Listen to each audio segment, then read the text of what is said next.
Okay, welcome everyone to the latest episode in the Modern Brewer podcast. This week we're going to go through all things data in the brewing industry. So how to collect your data, what to do with that data, and what is achievable with data in our industry.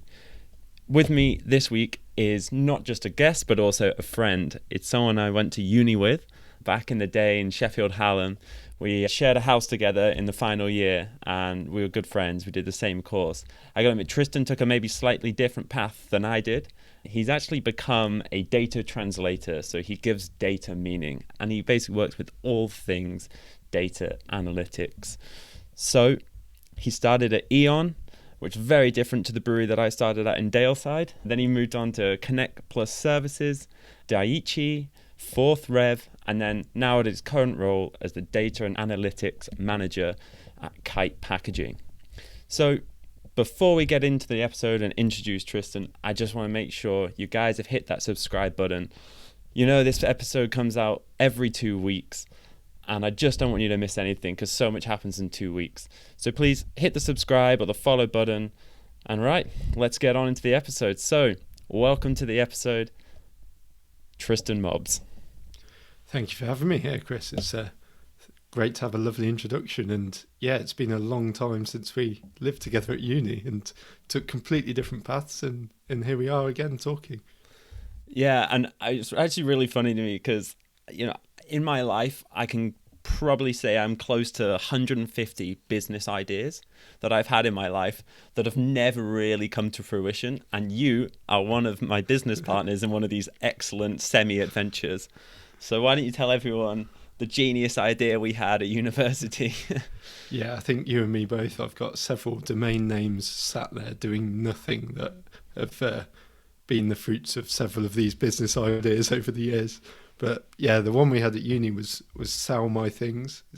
I think the domain name's still available, actually. I was tempted to buy it the other day just for nostalgic purposes. But yeah, we were going to compete with the eBays of this world as our sort of sandwich year at university. So yeah, I think that was some bold ambitions that never quite got to fruition. But I'm sure in a parallel universe that it's happening somewhere. Yeah, I still maintain sellmythings.co.uk is just an excellent domain name. It is. Can't believe it's not been bought. If someone does buy it on the back of this episode, I would love a small royalty fee. Well, me and Tristan would. Maybe we could finally get some money off this genius idea we had. So yeah, it's a long shot, that one. Yeah, it's a long shot. So it's quite interesting to me, like the different paths that we ended up taking. I was actually really interested. I know how great you were with data and everything when we were back at university, and especially on the finance module. I remember you absolutely crushing that. So how did you decide to move into this industry, and what are the sort of things you benefited from it? Yeah, I think like quite a few people in data that sort of joined it at the time that I did, more fell into it rather than anything else. I think now it's seen more of as a career choice potentially, and there's a lot more geared to it. But sort of 10 years or so ago, it's still a fairly new industry. So I fell into it by having a placement year as a forecasting analyst at Eon, and it's got numbers involved, which I'm quite good at. It had a bit of coding involved, which I'd done when I was younger and quite enjoyed, and just a bit of problem solving. So that's kind of how I fell into it, and then it's gone from there really, and I've found it more and more as a sort of career choice. It took me probably to about 3 or 4 years ago before I fully decided that yeah, it's pure data that I want to do. But then the impact we can have on businesses and understand business with data is massive. We can cover pretty much every part of an organisation is touched by data, which is a really interesting place to be. It has its challenges because you're dragged into almost everything in an organisation, or at least can be at different times. So that makes it really interesting, and it's this combination of what data can do to help other people do their roles more effectively that really interests me. Yeah, so what have you managed to achieve in your career with data? So some of the first things were when I was back at Eon as a forecasting analyst, they weren't necessarily using the data to come up with the analysis. But in terms of changing a process based on data, we managed to achieve an awful lot. We had a process that was run every quarter, and it literally took a quarter to do. And based on that process, we were able to re-engineer it so that it could be run once a week automatically with very little human intervention, which made a massive difference in terms of freeing up capacity in the team to then do more with the data that we had. So we were then able to start doing more analytics with the energy consumption data that we had. And this enabled us to then start to deliver better business outcomes and understand patterns more because we'd freed up that time. So there are sort of two aspects to data for me. One is the analytical part, which we should be spending most of our time doing and being able to spot patterns, identify places where there's opportunity to improve a business. But there's also a lot around the process part. So if you can make a really good process and use data and automation to make that really efficient, then you can save an awful lot of time and free up time to do the things that will make a massive difference to the business.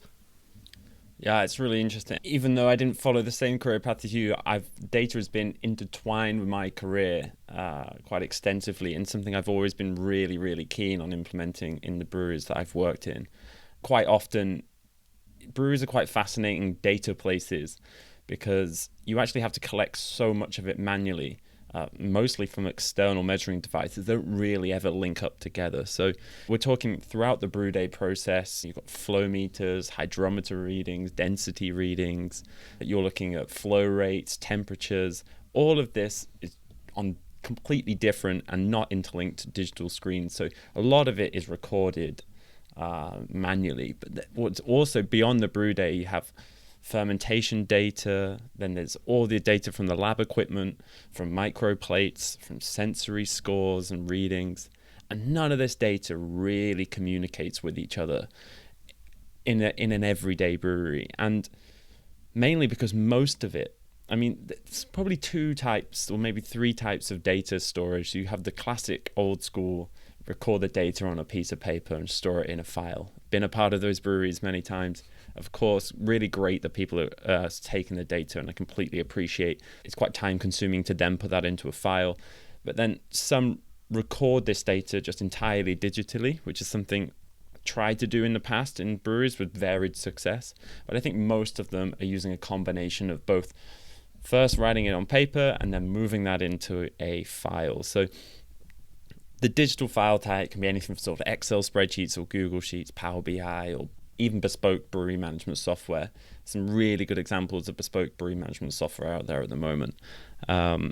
Whilst brewing is considered an art by some, or a mix of an art and a science by others, to me it's 100% science, and it's integral that we use the data to better your brewery and our industry.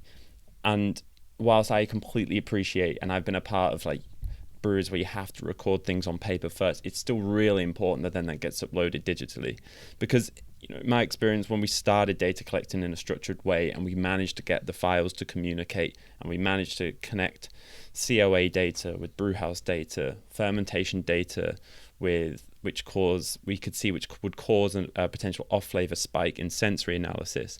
And these are just the tip of the iceberg of what can be achieved with proper data collection and management.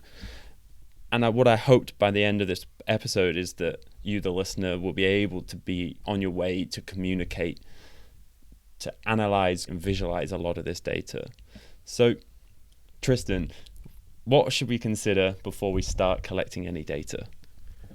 So the first thing for me is actually knowing what you might do with it. So if you were able to understand a metric of some sort, I can't say I understood all of the things you spoke about there from the world of brewing, but if you can actually understand a particular metric, if that was maybe 50% higher or 50% lower, what would you do differently? And if you can start to consider that, then you're on a good path for knowing, if I collect this data, this is what I'm going to do with it, and this is what I'll be looking for before I even start doing it. And that means you can really understand what data you want to collect and focus on that, it can be very easy to go out there and be like, oh, I'm just going to collect everything. It might be useful at some point. I'd probably start with find something that's got a real purpose behind it, know what you'll do with it, and then take action based on it. And if you can do that, you've got a great example of how you can do it in future. And then you can start to implement that same process for other metrics and other bits of data that you can find business value from. We're not in this to just go and collect a load of data and start playing around with it. We're in this to deliver business value. So if you can really have that outcome that you want to achieve identified beforehand, then it sets you up in a really good place. In the future, there might be times where you collect some data and you don't get any benefit from it. And that's okay. That will happen. But you want that first piece to be the one that really delivers something for your business. So know what that outcome is first and be really targeted in that first data collection. I've worked in brewers and environments where we probably had 200 spreadsheets, all collecting loads of random bits of data that I'm not sure I ever really truly used. Yeah, I exactly know what you mean. I think it's such a good start is what are you actually collecting it for, and what is the value of it? There's a lot of like really cool projects people start that probably end up not being completed fully, and there's a lot of that happening. So once you've decided what data you want to collect, how do you organise this? Yeah, so once you know what it is, you probably, if you're collecting data from one of your instruments that's measuring something in the brewing process, you've probably got a range that you know that a number will be between or something like that. So you can immediately start to put some things in place to validate that data, which is one of the really important parts of data collection in my mind. If you can be really confident that your data is accurate and valid, then it makes everything else after that so much easier. So there are simple things you can do just using an Excel spreadsheet. There's a data validation section. You can put minimum and maximum values in there to stop you entering dodgy values in Excel, for instance. So there's so many ways of doing that, and just being able to be really clear on what data you're collecting, what parameters it falls in, and the best way of collecting it for you. I mean, ideally in the future, all these devices might be connected up directly and feed straight into a system, which would be absolutely fantastic and would save everyone a load of time. But if you're still having to write it down on paper, then you can do that, transfer it into Excel, but have that validation in place. I know Excel now on the mobile app as well, you can take photos of numbers and it will load them into cells as well. So there are lots of tools out there now which make that data collection more efficient and reduce that chance of human error. So that's what we're really looking for, is we're collecting good, clean data that makes everything else that we do off it really easy and effective. If your data's wrong in the first place, you're going to make decisions that might not be accurate based on it. There's one guy in the data industry, Scott Taylor, who has a great quote on this. He says, good decisions made on bad data are bad decisions you don't know about yet, which I think really speaks to the need to collect your data and ensure it's valid first up. Yeah, so especially, I mean, I know this is specific brewing knowledge, but there's density readings, and if you're reading them in specific gravity, then the official reading is 1.046, for example, but everyone would write either 1046 or 46.6, and the data just becomes useless to use later on. So that formatting or data validation is important, that it's in on every step that you can. I remember when I first discovered it, you could also write an error message. And I used to write really sarcastic error messages in. Yeah, you could have some great fun with that. Yeah, it was pretty entertaining, actually. So who says data can't be fun? Absolutely. There's one little anecdote I've got for data validation from when I worked on the M25. We were collecting data based on how much silt was in a drain, which is a really, really glamorous job for some people who have to go and collect that bit of data. But it was mostly collected as percentages, so it was like 20% full or 50% full or something like that. But I came across entries that were just full, So it's like, I mean, that's not a wrong piece of data. It's just not entered in the way that we'd want it. Yeah, I completely get it. Yeah, that is a seriously glamorous job. Once you've started to organize your data and you've got it structured, how do you structure your data in, let's say, a spreadsheet? Because I think that's probably the most common way that people are going to be collecting data that's not within brewery management software.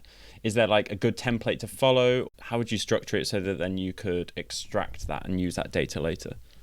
Yeah, so I think the key things to be aware of are essentially the data about your data. So that bit of data you've collected, you've got your reading. What time was it collected on?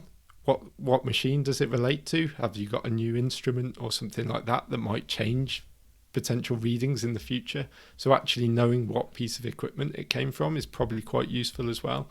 And having all of this information that links to that bit of data that gives you that context is quite important.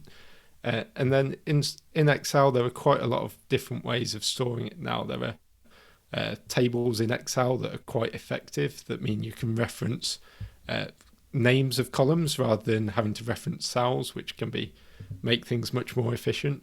But you also need to consider how you want to store your data, whether it's in a really long list or whether you want it in a really sort of wide list. So one example I use this is if you were collecting players for a football team, would you list them all in individual rows and then link those back to a football team? Or would you write them in each column? So your goalkeeper in column 1, your right back in column 2, and so on.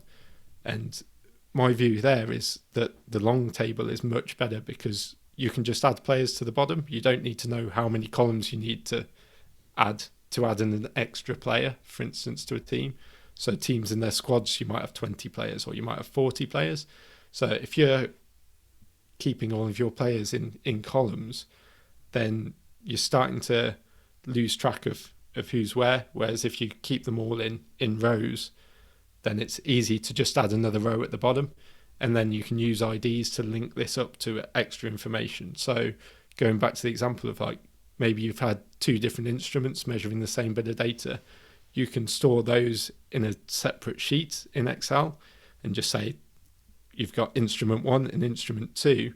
And then when you're recording the data, all you've got to do is reference those IDs in the other table. And then you can link those together and start to do some simple data modeling of joining tables together. And that's a really effective way of storing your data because you're only holding that information about the instruments once rather than holding it in every single row of data that you're collecting. Yeah, I see. So do you think it's better to have multiple spreadsheets and then link them together, or one big spreadsheet with as many different parts to it as possible? If you're ending up with multiple spreadsheets that you're trying to link together, you probably want to start looking at a basic database and setting up something in that way. If you've got enough data to keep in one spreadsheet and it doesn't break or take like half an hour to process that data, you're probably fine there. The only thing I would say other than that is there is a tool within Excel now called Power Query, which is really effective at connecting data together. So you might have your data stores as individual Excel spreadsheets where you're doing that data collection, and then you can use Power Query to bring them all together and start doing a bit of data modeling. And that's quite an effective way of doing it. It's certainly moved on a lot in the last sort of 5-10 years or so from before. But if you're starting to have an overwhelming amount of data that takes a lot of time to process into spreadsheets, then you might want to start considering a database. Great. So once you've organized that data, we've started to collect it in a proper way. What are the most effective ways of analyzing that data? So for me, the starting point is making some of that data visible. If you track a metric every half an hour of a day, for instance, if you start putting that in the chart, you'll start to spot patterns of that just by looking at it and getting familiar with it. And that's a great starting point. It's quite simple to do, and it's just that familiarity of looking at it. You don't really need any technical skills or to do anything massively advanced to do that. You can put it in a simple chart and just have that visible. So that's a great starting point. As you get more advanced, you can start to join those bits of data together and start to look at patterns and things like that. But getting it visible initially is a great starting point. Then can you give it some context? So if you've collected data for a while, you might have some data from the same time last year, or if you've got a brewing process and it's repeated every so often, you might want to compare to the last brewing process or an average brewing process and see what's different. So if you can give your data context and have a validation line to compare it to, you can start to know what that number now means to you. And equally, if there's things like industry benchmarks, they're a great way of knowing, are you doing better than the industry benchmark, or are you doing worse, or is there something that's just different that you need to understand about your business that means it's different from the industry? Yeah, it's a great setup for another Brewer Resourceful plug. So there's two things. When you're ever doing KPIs for your brewery, it's really important that the numbers are contextualized. It's exactly what you're saying. So for example, water usage, electricity usage, it's just a static number and then it increases by 10%. It can look like that your number is increased and that's a bad thing. But actually what you need to do is contextualize that number. So you contextualize that with a package volume. So then it turns into an intensity. So that's a really good way of analyzing your consumption data by contextualizing it with another number, which is always the package volume. And then once you have that number, it then, as your production goes up, that should either stay the same, go down, or go up. But then you know that's because you're actually using more to produce more or using less to produce more. So that's where it gets good. And where, I have a free tool, and this is exactly what I saw that was really needed in the brewing industry only like 4 or 5 months ago now. But I really saw there's a need for brewers to basically be able to, once they have this number, they contextualize it to then see where they compare with the rest of the industry. Benchmarking is a really good way of analyzing your data, and you can internally benchmark, and that's something you should be doing, but then it's really great to externally benchmark. So, you've got this number of, let's say, 8 hectoliters of water per hectoliter of packaged beer, and you go, is that good or bad? And that's where you can benchmark. And if anyone is interested in that, I do have a free tool on the Brewer Resourceful website. I think it's a really good way of analyzing your data. Are there any other ways you can analyze your data, Tristan? There are so many ways, and actually now there are quite a lot of tools out there to help you with that. I mean, everyone will probably try and sell you some piece of software or shiny new tool that will solve all your problems, but there are things out there that are quite advanced that are becoming more accessible. So one tool I use quite a lot for visualizations is Power BI, and we do a lot of this comparing to the same period last year in order to give that context. But within Power BI, there's also a Q&A tool that you can just drag in there. It knows all your data in the background, and you can start asking it questions in terms of like the human context of asking a question. So what were my sales like last year? And it would be able to go and answer that question if you've set up your data really effectively in the background. So there are lots of tools that will make your life easier now and a lot easier to analyze data. There are things in there as well that will do some more complex analysis in the background and start to draw patterns between your data and start to indicate some things that are affecting other things. Now, you do have to be a little bit careful with this. That has no business context behind it at all. So you need to sense check what it's telling you and see if that makes sense or not. And it's that combination of the human and the data that will really be able to understand how that affects your business. But there are definitely tools out there like that you don't necessarily need the super technical knowledge to be able to use, and they can make a difference to your business or spot a pattern that you can instantly act on.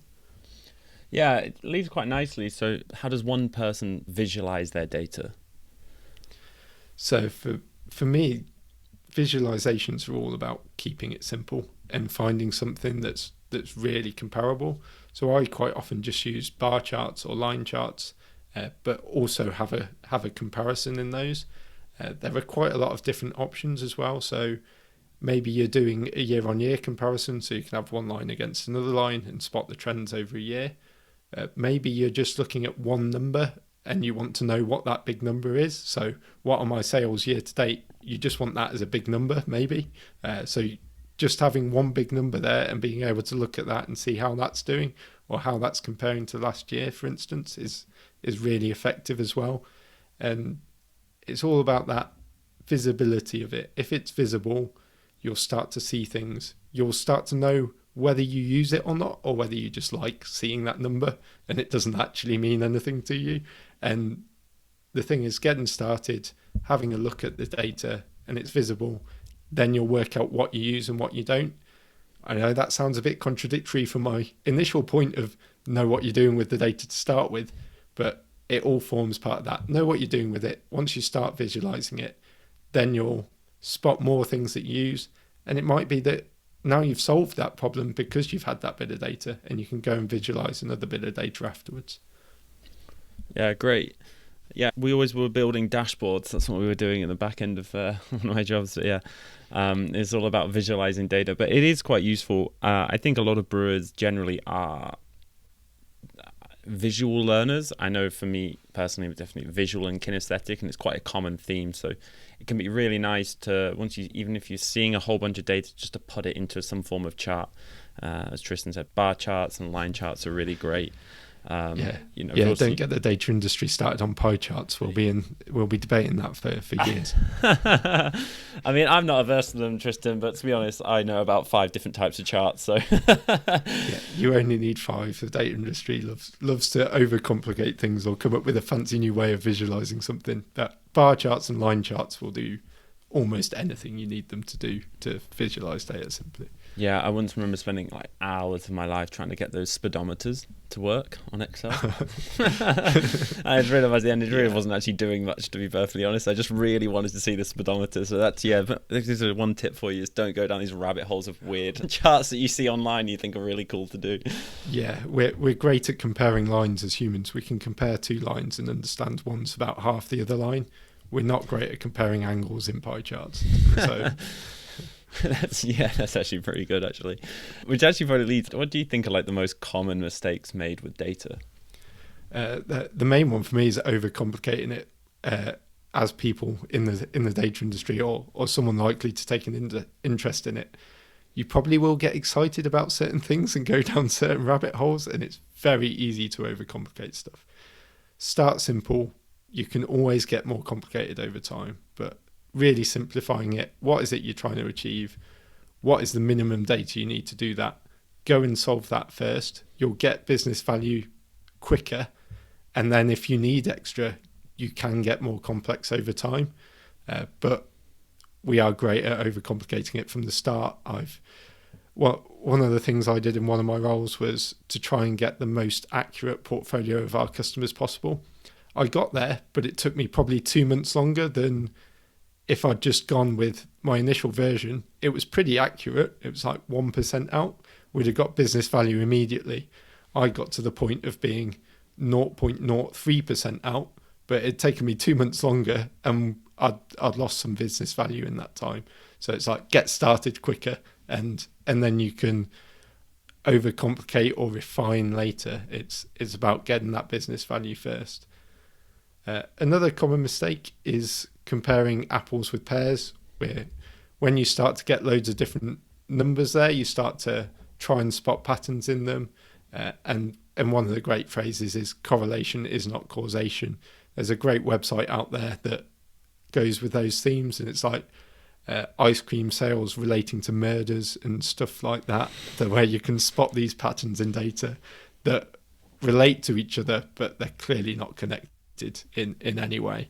So it's about understanding what are the things that are connected and actually having an impact on each other.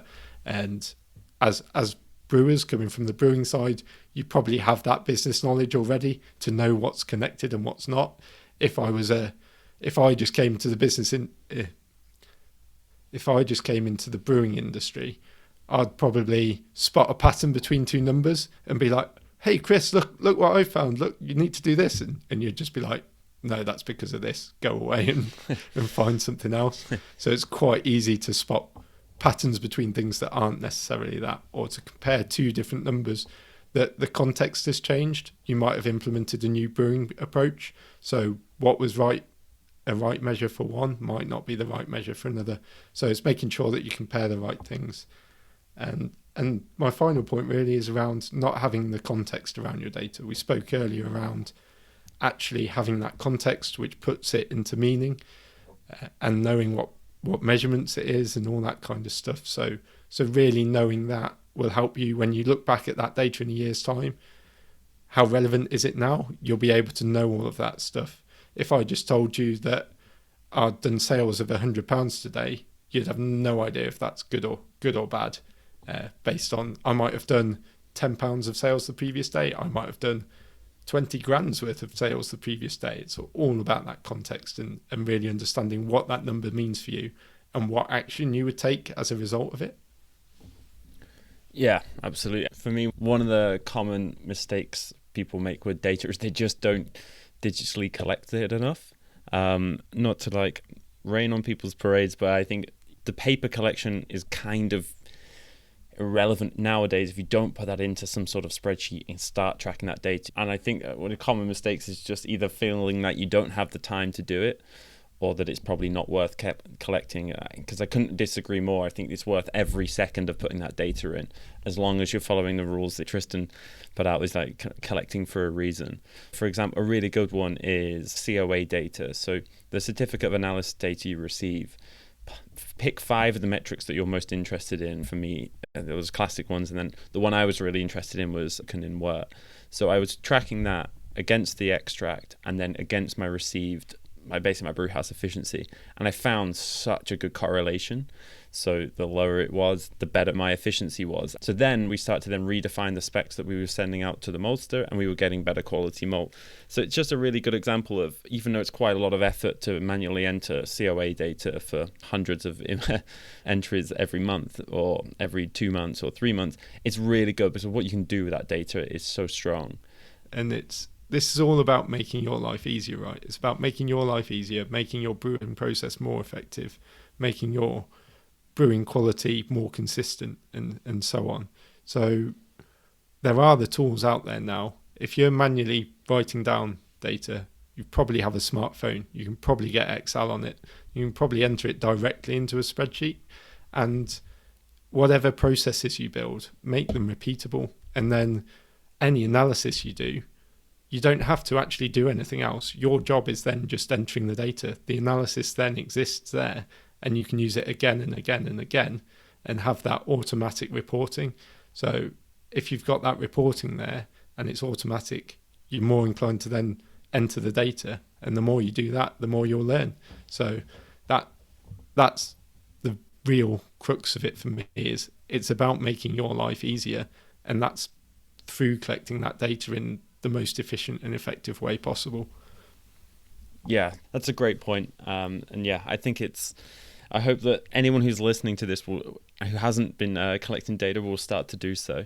Tristan, is there any alternatives to Excel or Google Sheets out there if people aren't comfortable with using them? Yeah, so Excel and Google Sheets are probably the main ones that people would use. They're great entry-level tools, and Excel can be used in so many different ways. But even if you just get started with paper and pen and you start drawing it out, and I'm thinking back to when I was at school now, which is longer ago than I realise now. But you sat there with graph paper and you literally draw things out. And if you do that as a starting point, just to understand something, then that's a great starting point. So you don't necessarily need to go all fancy and get all of these tools, but the Excel and Google Sheets are pretty entry level. There's so many resources out there now to get started on them. Even using ChatGPT to ask it questions, to write you a formula, whatever you want to see. I want to add 2 numbers together in Excel. Can you tell me how to do this? It would tell you and would give you exactly what you need. So there's loads of support out there now. There's loads of YouTube videos. I mean, YouTube's great for learning absolutely anything, but there's a massive data community out there who do this stuff and you can learn from. In terms of other tools, there are some visualization tools that you can use. There's Looker Studio and Power BI that are quite good for getting more into the visual world. Excel does a pretty good job, but they're there if you want to take it a bit further. But I don't think the data industry has a problem with tools. There are so many out there. We've probably got too much choice. So it's just about picking one that you are able to pick up fairly quickly, one that you will actually invest in and use over time, and going with it. Most of them all do similar things. So don't worry too much about tooling. It's just about getting started. Yeah.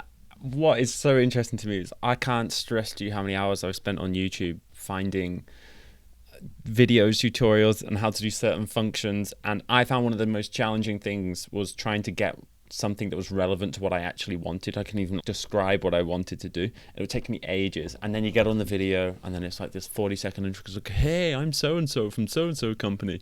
And then they go through all the basics, and it used to drive me insane. I started using ChatGPT for my Excel help, and it's just saved my world. I love it so much. You can, exactly how Tristan said, you just say, I want to do this on Excel, and it just writes it out for you, explains it really simply on what you want. And you can kind of talk to it like you would talk to yourself. So you would be like, well, I want to link this spreadsheet with this spreadsheet, and I want to do this, and I want to do this, I want to trend this. And they're like, yep, and it just tells you in just a nice logical order without all the fluff that you normally get with the YouTube videos. It definitely really helped me out. Have you seen like AI help and analyze, manage data in your industry, or is there anything that we could probably take away in our industry?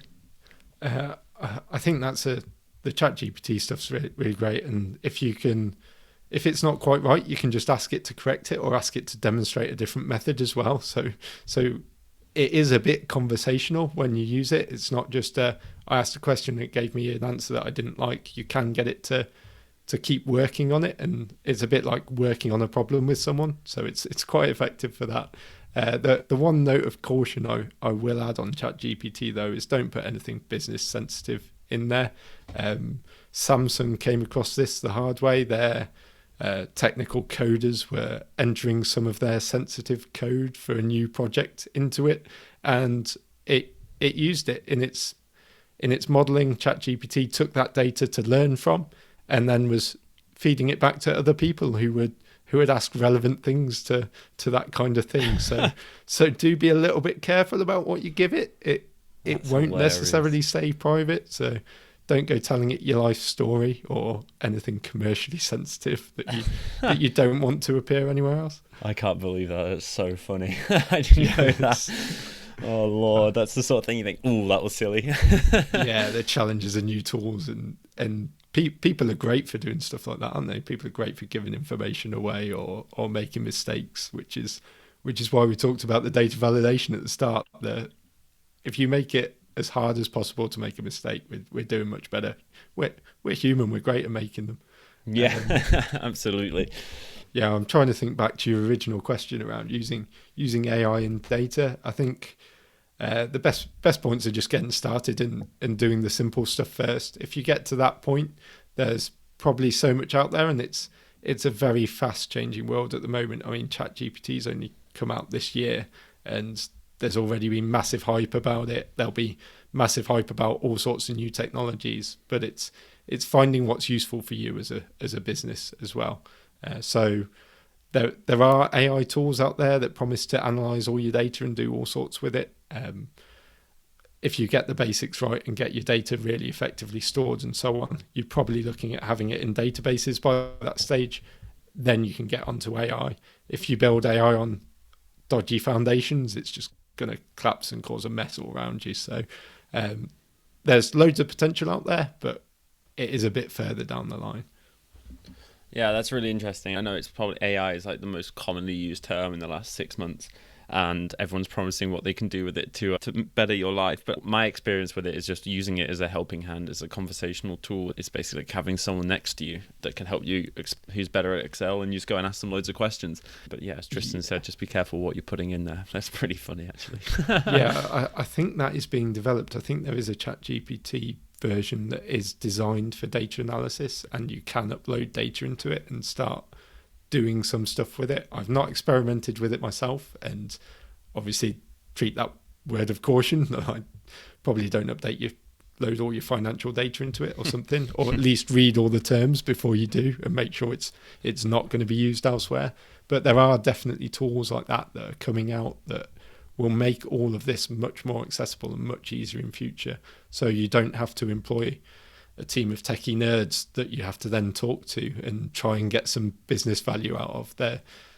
There'll just be tools online that you can use effectively for what you want, and they'll really help you out. So these things are becoming more accessible to the general user rather than just the really techie people. Yeah, which is great. And that's what I would definitely class myself as a general user. I've always found it really useful for me in my life. So Tristan, is there anything else you want to add about data and anything we can do? I think we've covered an awful lot in the time. I think there's so much business value you can get out of data, but it's not about just collecting all the data and going, oh, there must be stuff in here. It's about starting with that business problem. What are you trying to solve?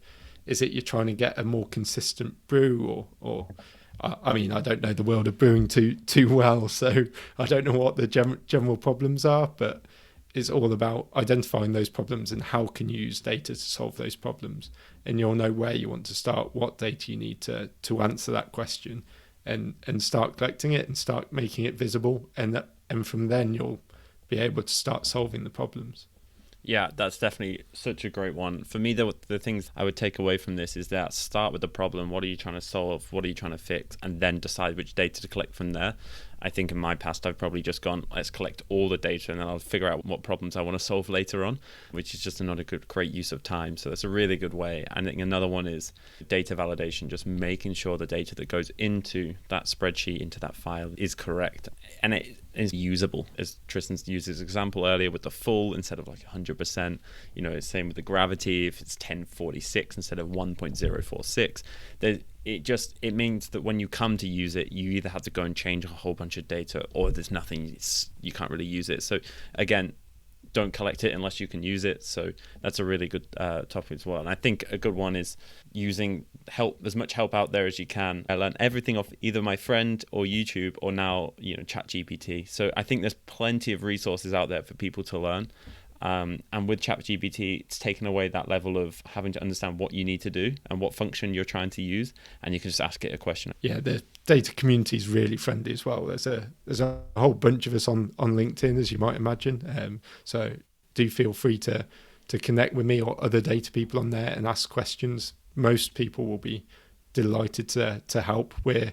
We love talking about data and data problems, so you give us more problems, we're generally more than happy to help out or offer tips or share resources on where to start, or know someone that is ideal for where you are at in your data journey. So do get in touch. Yeah, and I'll make sure that your bio is linked in the description of this podcast for anyone who would like to reach out to Tristan and ask him a bunch of questions on data. Yeah, it's been always really helpful for me. So yeah, I'm pretty easy to find. It's Tristan Mobbs, and there's only 2 of us out there, and I'm not the Australian one. So if you can't find me, then you can always ask the Aussie one. I think he's involved in some form of data industry as well. So he might respond. That's fairly unbelievable that there's 2 Tristan Mobbs in the world and both of them are in data. That is pretty. Yeah, I think we both worked in energy for a bit as well. There are too many similarities, and I'm always too scared to actually connect with him and be like, hey, you're the other version of me. But I remember back in the day on Facebook, there was an entire group of Chris Lewingtons. I think it was a whole phase of everyone just adding people with the same name in. It was so bizarre. I don't know what that was about. How many of you are there? Do you know? Far too many, honestly. There's actually a goalkeeper. There's a goalkeeper for, I think it was like Scunthorpe or someone back in the day. Yeah, didn't he play for Cambridge or something at one point as well? Yeah, I was always like, he's the Chris Lewington I always wanted to be. Yeah, the dream of being on Football Manager. Yeah, exactly. Yeah, I bought him every time on Football Manager, so I had a Chris Lewington playing for me. Yeah. Well, Tristan, look, it's been absolutely great to have you on and speak and chat to you again. It's been so fun to see you develop over your career, and yeah, super happy for you, and really appreciate you coming on and spending your your time with us, and hopefully educating some of the people in the brewing industry from a data expert how to manage and sort our data. So, yep, thank you so much, mate. Really appreciate it. Yeah, thank you so much for having me on. It's been great to learn a little bit about brewing and hear all the different terms you use, and it's a completely different language to me, which is the opposite of how I imagine people feel when I start talking about data to them. So it's always a good reminder for me to try and use that simple language to help explain things to people. Excellent. All right, thank you so much, mate, and I'll see you soon. Awesome. Thanks, Chris. Well, that was great. Thanks to everyone for powering through the episode on data management. The next episode is going to be super exciting. It's going to be juicy. So I've got the guy who wrote the intro tune to this whole podcast, Horatio Colombo. He's going to be coming on with me, and we're going to be discussing when a brewer should leave the brewery they're working for. So it's going to be juicy. We've had a bunch of experience ourselves, and we've seen a lot of people come and go through breweries, and we want to see if there's a pattern between a good decision and a bad decision. Really excited to get that one out to you in the next couple of weeks. Please hit the subscribe button, make sure you don't miss it. And thank you very much, and I'll see you on the next episode of the Modern Brewer Podcast.